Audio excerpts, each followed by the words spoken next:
Mababang registered overseas voters para yan sa 2025 midterm elections ay naitala raw ng Commission on Elections. Alamin natin ang update mula kay Bombo Isa Cotoner.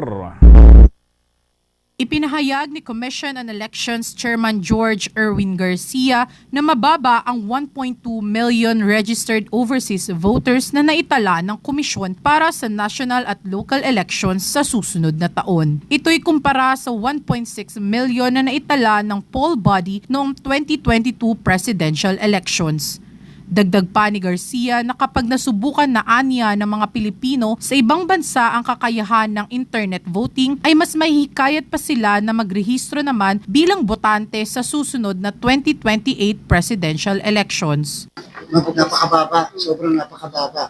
Siguro nga dahil midterm elections, kalimitan kaya naman tumataas ay kapag presidential and vice presidential elections. So asahan natin tataas yan sa 2028. Pero sa kasalukuyan, nabababaan talaga ako doon sa bilang ng mga 1.2 million na mga botante. But just the same, siguro pag na-experience na ng lahat at sila mismo makakapagsabi na maayos yung internet voting, napakadali. Ang internet voting, protektado, secure. Ang internet voting, tataas ang bilang ng mga kababayan natin na boboto sa. Kaugnay pa nito, kahit na mababa ang rehistradong mga botante para sa halalan sa susunod na taon, pero mas mataas naman ang voters turnout, magandang pahiwatig na rin ito dahil ang layunin ng komisyon ay maraming botante ang makaboto sa halalan. Samantala, ayon pa kay Garcia na isa sa mga rason kung bakit kakaunti ang mga nagparehistro ay dahil na rin sa pangamba ng mga overseas Filipinos na maapektuhan ng kanilang pag-a-apply ng citizenship katulad na lamang sa Estados Unidos.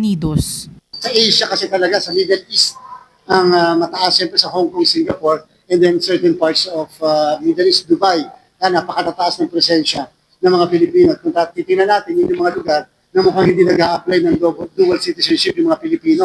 Doon sa mga lugar kung saan nag-a-apply ng other citizenship, katulad sa Amerika, medyo mababa ang bilang ng mga botante na nagpaparehistro. Siguro nga, may babahala yung mga ilang kababayan natin, isa sa mga pinala kasi namin, na baka makompromise yung kanilang ina-applyan na other citizenship. Kaya hindi sila nag-a-apply o bilang botante sa ating halalan. Para sa Bombo Network News, Bombo Isa Cotoner, nag-uulat para sa number 1 and most trusted radio network in the country, Bombo Radio Philippines. Basta Radyo, Bombo!